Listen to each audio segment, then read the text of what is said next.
त्याचं नाव इतकं सुंदर आहे, तो भगवंत किती सुंदर असेल. सत्यम शिवम सुंदरम सत्यम शिवम सुंदरम सत्यम शिवम सुंदरम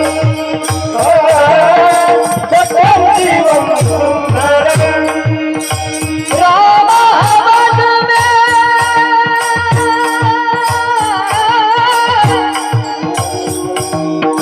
रामावत में काशी में सारा मन में दया करो प्रभु एक बने सब हरिधर के आंगन में राधा मोहन चरणम सत्यम शिवम सुंदरम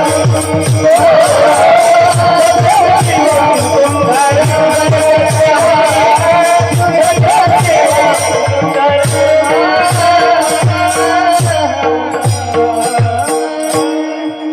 एकदा जोरदार टाळ्या मारा जातात.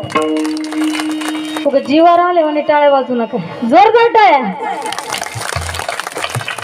सत्यम शिवम सुंदरम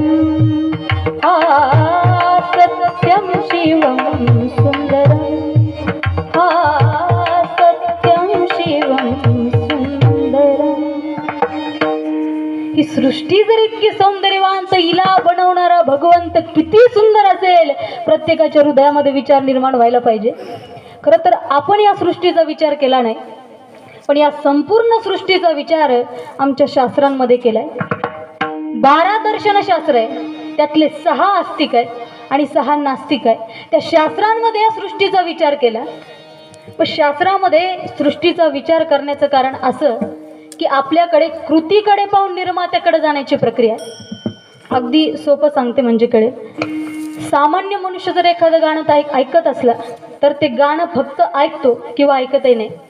पण शहाणा मनुष्य ज्यावेळेस तो गाणं ऐकतो त्यावेळेस तो विचार करतो, हे गाणं कोणी लिहिलंय, हे गाणं कुणी कंपोज केलंय, हे गाणं कुणी गायलंय.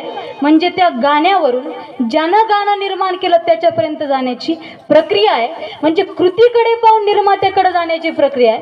मग सृष्टीचा विचार शास्त्रामध्ये याच्याकरताच केला की या सौंदर्यवान सृष्टीकडे पाहता पाहता सौंदर्यवान सृष्टीच्या निर्मात्या भगवंताकडे नजर जावी, याच्यासाठी सृष्टीचा विचार. विठ्ठल